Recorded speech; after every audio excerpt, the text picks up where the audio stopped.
네, 시청자 여러분 안녕하세요. 주식상담 전화, 주상전화 오늘도 힘차게 출발해 보도록 하겠습니다. 여러분들의 영의정 아나운서 권재은, 아나운서 김세영입니다. 네, 오늘 국내 증시 모두 상승세로 마감했습니다. 외국인과 기관의 수급이 정말 강하게 들어오면서 막판으로 갈수록 상승폭을 더욱더 키워갔던 정말 기분 좋은 하루였던 것 같습니다. 네, 코스피가 2,500을 터치했고요. 코스닥 안에서도 외국인들이 대량 매수해주면서 오늘은 정말 또 불금을 보냈던 하루였던 것 같습니다. 네, 맞습니다. 하지만 내 종목은 왜 이렇게 안 가지? 내 종목은 왜 빠지지? 이런 분들도 참 많으실 것 같아요. 내 종목 고민 있으신 분들 주저하지 마시고 아래 나가고 있는 전화번호로 지금 바로 연락 주시면 됩니다. 전화번호 02-2000-4919번이고요. 네, 전화보다 문자가 편하신 분들은 문자번호 샵 2034 그리고 유튜브 상담 창구도 활짝 열려 있으니까요. 이쪽으로 고민되시는 종목 그리고 매수가 비중 보내주시면 저희가 친절하고 또 냉철한 상담 도와드리도록 할게요. 네, 그럼 오늘 여러분들의 종목 고민 해결사가 되어주실 네 분 바로 소개해드리도록 하겠습니다. 네, 좌의정에는 조범수 매니저 그리고 예병군 대표 나와주셨고요. 네, 우의정에는 손여로 팀장 그리고 강호진 전문가 나와주셨습니다. 네 분 어서 오세요. 네, 안녕하세요. 네, 일단 시장 이슈부터 짚어보도록 할게요. 오늘 양도세 기준이 완화될 거다라는 그런 전망도 이 주가 상승 탄력에 좀 재료가 됐었잖아요. 네, 시장에 또 호재가 돼주고 있죠. 맞습니다. 사실 연말이 되면 이 양도세 를 폭탄을, 회피하기 네. 위해서 물량을 회피하기 위해서 대량 매도 폭탄이 나오곤 하는데 이제 만약에 이 부분이 조금 완화가 된다면 우리 개인 투자자분들이 어떤 거를 좀 예측을 해볼 수 있을지 예병근 대표님 통해서 한번 들어보도록 할게요. 예. 얼마 전에 제가 앵커님한테 아마 그런 얘기 했을 거예요. 저는 이제 올해 매매 끝났다. 그런 얘기를 아마 했을 겁니다. 기억하시죠? 네. 그 이유가 뭐냐면 이제 저 역시 마찬가지예요. 양도세에 대한 부분 때문에. 결국은 12월 말 전에 결국은 이 양도세를 회피하려면 매도를 하고 봐야 돼요. 그리고 1월에 다시 매수하는 한이 있더라도. 근데 이게 왜 선제적으로 대응했느냐. 양도세를 피하기 위한 물량들이 12월 중순으로 가면 갈수록 많이 나오는 게 사실이었습니다. 그게 우리가 천편일률적으로 적용할 수 있는 법칙은 없지만 보편타당하게 해마다 그러 해왔다는 것은 존재를 했거든요.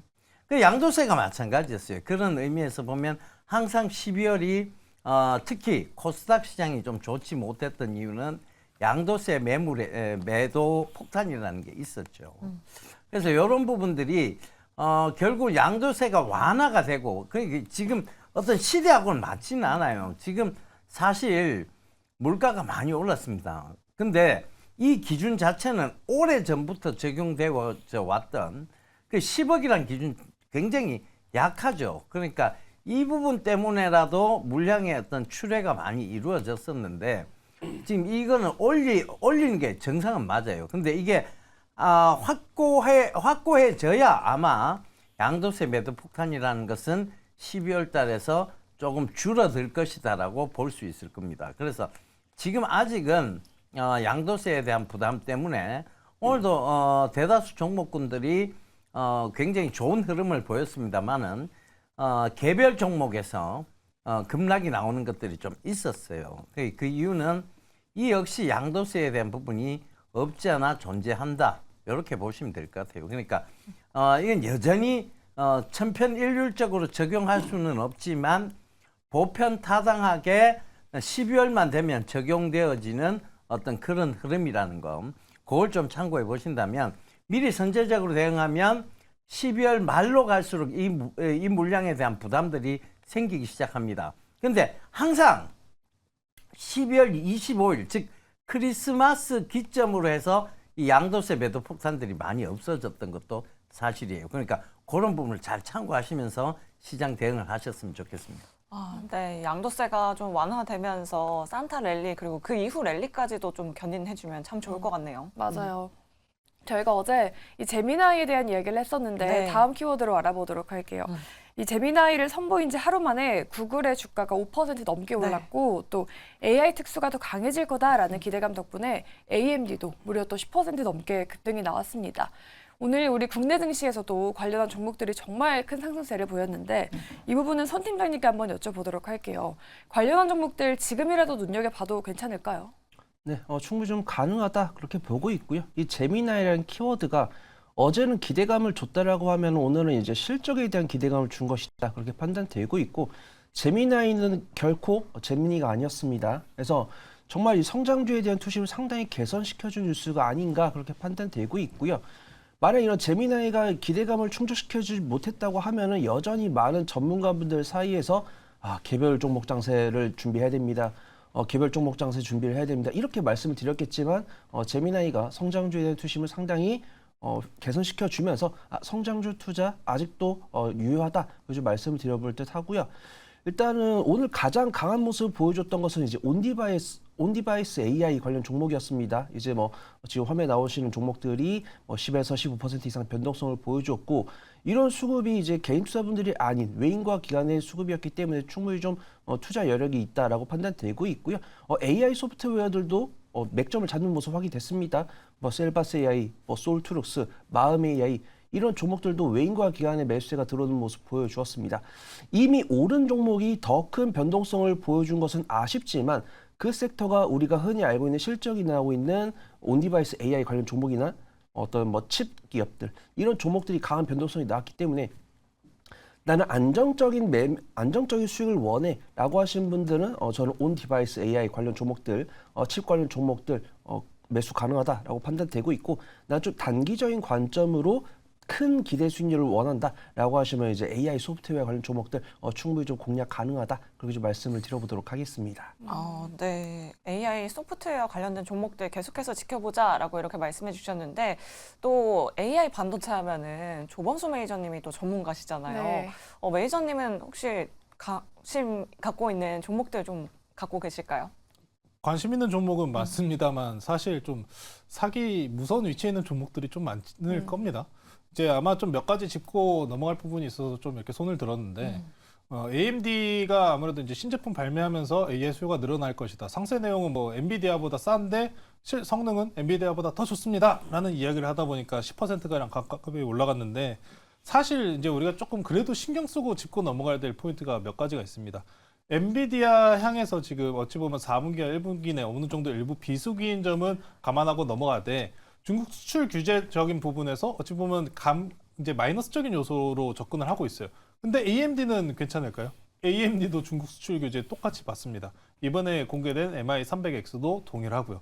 그리고 추가적으로 TSMC에서 지금 11월 달 조금 오늘 오후장 3시쯤인가 발표가 나왔는데 전월 대비해서 실적이 지금 마이너스 15%가량이 나왔습니다. 확실하게 이 4분기와 1분기 사이 비수기라는 모습을 좀 전해주는 그런 실적이었는데요. 이제 시장 내 기대감 계속해서 이제 이어갑니다. AI가 지금 2차 파동을 만들면서 끝없이 지금 계속된 상품의 출시와 함께 기대감으로 주가 상승을 만들고 있는데 이전에 먼저 강력하게 올라갔었던 종목보다는 주가 위치가 아무래도 낮게 있고 스몰캡 위주의 종목들이 강력하게 올라가는 요인은 완전하게 이 위험성 요인들이 제거가 되지 않았기 때문일 겁니다. 그래서 어찌 보면은 고가권 내에 있는 종목들은 최대한 이제 가격 조정이 나올 가능성도 최대한 4분기와 1분기 사이 내에서 염두하면서 좀 가셔야 된다.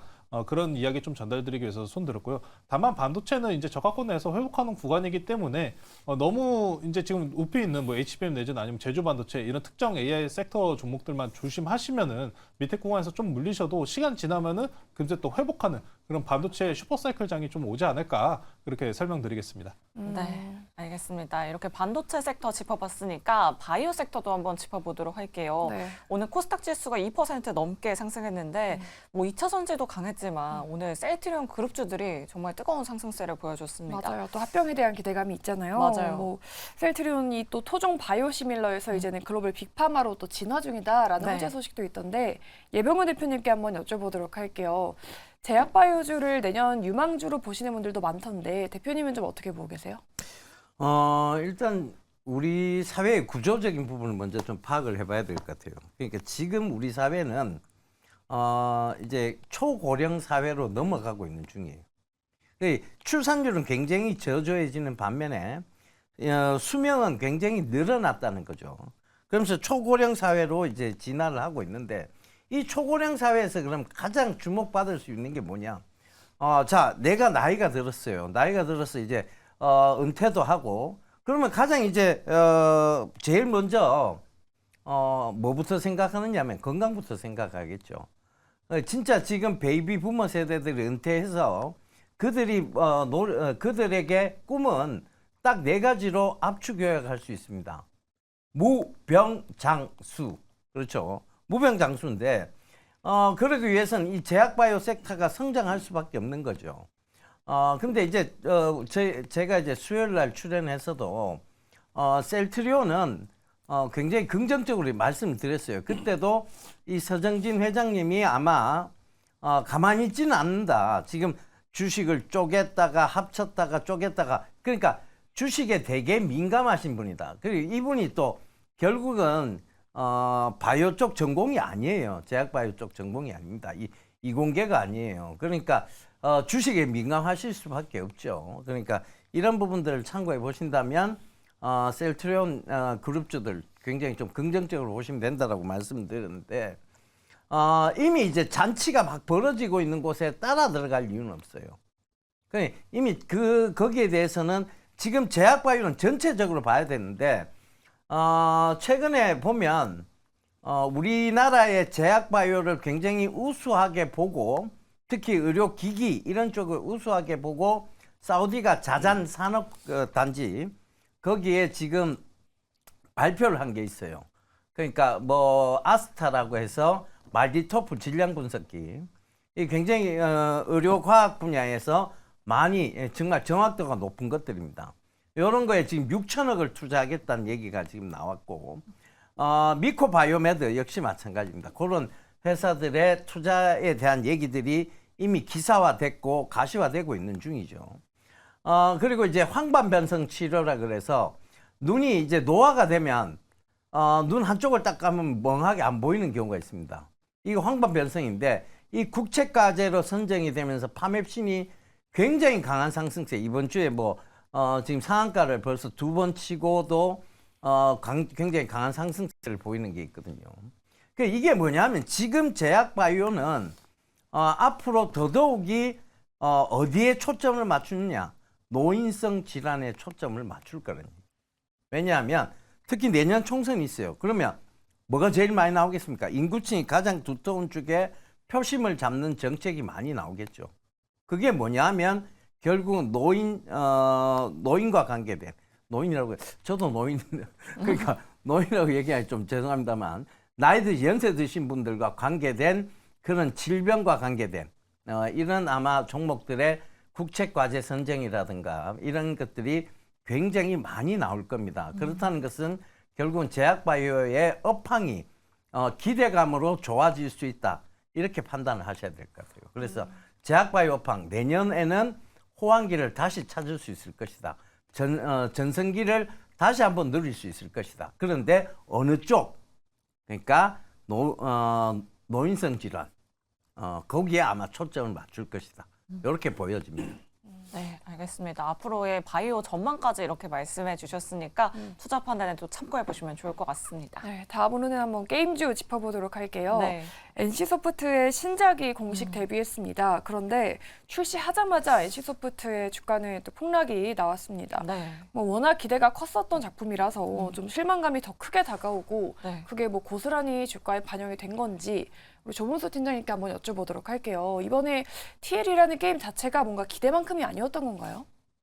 사실 지금 뭐 평가도 좀 분분열하긴 한데 원래 NC 소프트 게임 같은 경우는 많이들 아시다시피 이제 우리가 어렸을 때 이제 PC방에서 담배 물고 열심히 그 리니지 게임 하시던 분들이 계속 하던 게 결국 NC 소프트 게임인데, 지금 와서 이제 오니까, 그래서 나이 원래 주 이용자층들이 원래 뭐였냐면은 일하느라 바빠요. 다 일하느라 바쁜 나이인데 게임은 하고 싶어. 그러니까 휴대폰 옆에다 이렇게 틀어놓고 자동 사냥 돌려놓고 이렇게 돈 벌고 하는 게임이 NC 소프트의 전반적인 게임이었던 겁니다.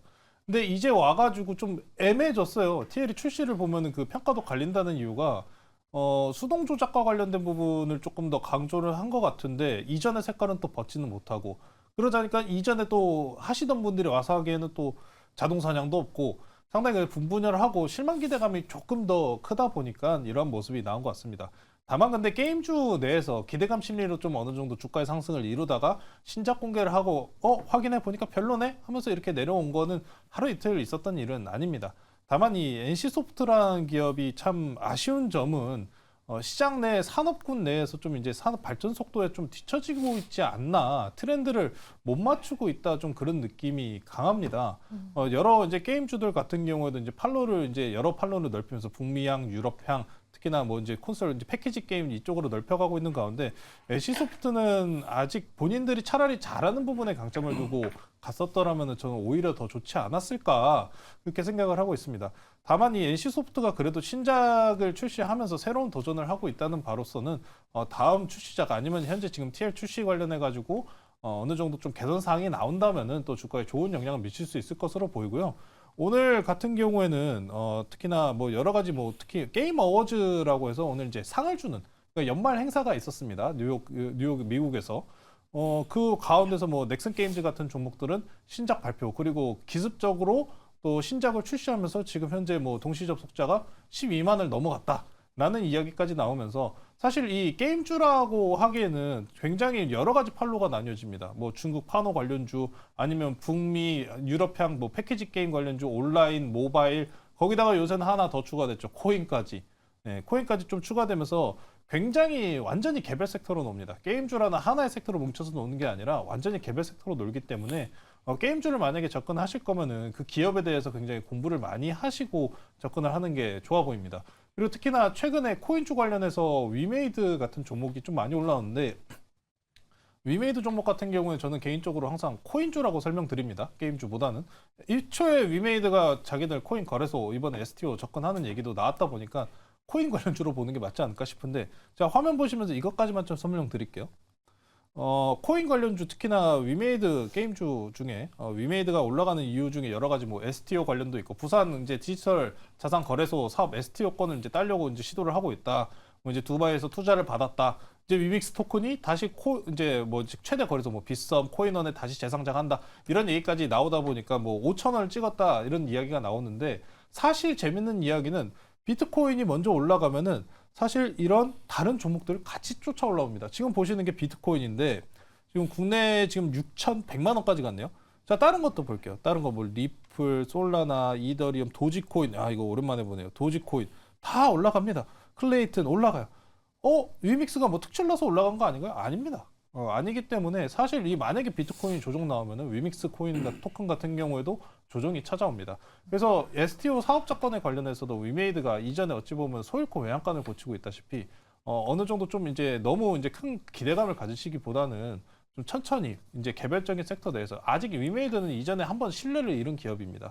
토인 매각 관련해가지고 이미 신뢰를 잃었기 때문에 좀 천천히 접근하시고, 게임주 섹터 내에서는 아마 이제 내년 초입부터 계속해서 이제 신작 발표들이 이어지면서 신작들의 이제 기대감으로 좋은 상승분을 만들 가능성이 높습니다. 그렇기 때문에 아마 최근에 이제 성장주들이 주목을 받지 못하고 있는 이유는 금리 인하가 아직 실질적으로 이루어지고 있지 못하기 때문인데요. 이제 내년도부터 들어서 중순에서 말쯤부터 아마 이 금리 인하에 대한 기대감이 많이 올라올 겁니다. 이미 금리 인하 기대감 많은 상황에서 실질적으로 이루어지기 시작한다면은 우리가 앞에서 이제 짚어드렸었던 바이오 아니면은 이런 게임주와 같은 성장 섹터들이 또 강력하게 올라올 수 있다고 판단하기 때문에 지금 저가권이니까 좋은 종목들 잘 골라서 노려보시면 좋을 것 같습니다. 내년에 금리 인하 기대뿐만 아니라 뭐 신작 출시 릴레이가 있어서 게임주 같은 성장주를 눈여겨보는 게 좋겠다라고 말씀해 주셨습니다. 네, 뭐 금리 인하를 하려면 뭐 지표들이 참 잘 나와줘야 될 것 같아요. 당장 오늘도 이제 미국의 고용 지표가 나올 맞아요. 텐데요. 다음 주가 또 빅 이벤트 주간이라고 하더라고요. 한 주를 마무리하는 금요일이니만큼 다음 주 일정도 한번 꼼꼼하게 챙겨보도록 하겠습니다. 강호진 전문가님, 다음 주에 주목해보면 좋을 만한 일정들 뭐가 있을까요? 네, 일단은 한국에서 가장 민감하게 반응하는 부분이 아무래도 이제 미국의 CPI 지수랑 그다음에 이제 FOMC에 대한 부분인데, 이 두 가지가 다음 주에 모두 다 예정이 되어 있습니다. 일단 화요일 같은 경우에는 미국의 CPI, 11월 CPI 지수가 발표될 예정인데, 사실상 지금 뭐 예상치가 공개가 되지는 않았으나 계속적인 둔화가 이뤄질 것이라고 좀 예상이 되고 있습니다. 그 이유는 지금 글로벌 이 인플레이션 추이를 좀 보더라도 유로존 같은 경우에도 2년 4개월 만에 최저치를 좀 기록을 했습니다. 2.4%를 기록을 했는데, 지금 유로존도 계속적으로 인플레이션에서 이제 디스인플레이션으로 지금 넘어가는 그런 상황이고, 이제 우리나라 같은 경우에도 1년 만에 처음으로 이제 하락 전환하는 그런 모습이 나타나고 있습니다. 그래서 글로벌 이런 추이를 봤을 때도 계속적인 CPI 하락 추세로 이어지고 있고, 미국 같은 경우에도 이미 CPI 둔화가 계속적으로 좀 이어지고 있는 상황이기 때문에 사실 크게 뭐 걱정할 부분은 없다라고 좀 보여지고, 일단 시장에서도 이미 그거를 대변해주고 있는 상황인 것 같습니다. 오늘 같은 경우에도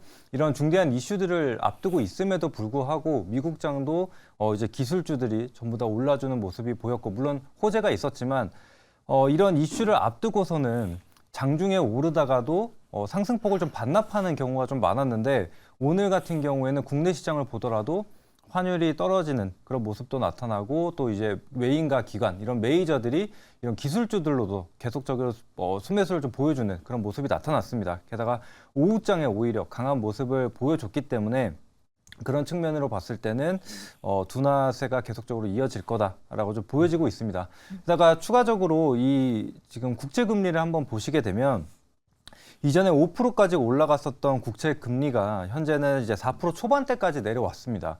그래서 이전에는 이 CPI를 앞두고 어느 정도 반등이 나와주거나 좀 강세가 나타나는 모습이 보여졌는데, 지금은 크게 반응하지 않고 있는 게 확인이 되고 있습니다. 그래서 이런 부분으로 봤을 때도 현재 시장에서는 뭐 금리 인하를 사실 기대하지는 않아도 큰 변동성은 없을 것이다라고 좀 보고 있는 것으로 확인할 수가 있습니다.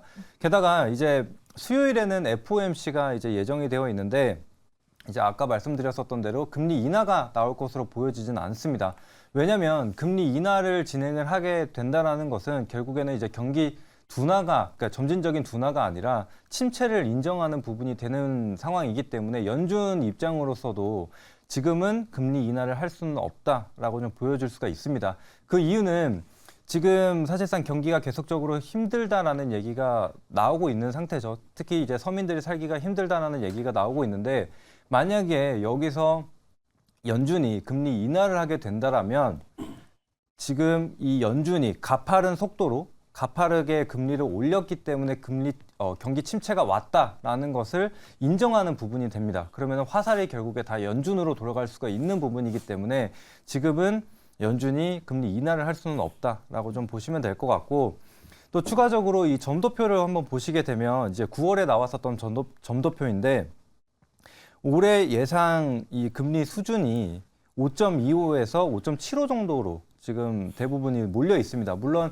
이제 12월 이번 FOMC의 새로운 점도표가 나올 텐데 그 추이를 좀 지켜봐야겠지만, 아무래도 지금 뭐 내년 수준에 한두 차례 정도를 예상을 했었던 부분이었기 때문에 지금 당장 올해 떨어지기보다는 내년 정도에 이제 금리 인하가 시작될 것이다라고 좀 보여지고 있고, 일단은 하반기 정도로 예상을 하고 있었습니다. 근데 만약에 이런 CPI가 조금 더 빨리 잡힌다, 그러니까 인플레이션이 조금 더 빨리 잡힌다라고 하면은 좀 빨라도 2분기 정도는 돼야 되지 않을까라는 생각을 좀 해봅니다. 근데 결국에는 주식시장이라는 게 이런 기대 심리를 미리 선반영하는 부분이 있기 때문에 어느 정도 뭐 2분기가 됐든 3분기가 됐든 금리 인하에 대한 부분이 조금 더 확실시가 된다면은 아무래도 내년서부터는 상승으로 좀 자리를 잡아가지 않을까 싶습니다. 네, 알겠습니다. 또 다음 주 FOMC가 있는 만큼 정말 중요한 한 주일 것 같습니다. 우리나라 시간으로는 목요일 새벽에 결과가 발표된다고 하니까요. 목요일 우리 국내 증시 흐름도 좀 기대를 해보도록 하겠습니다. 네.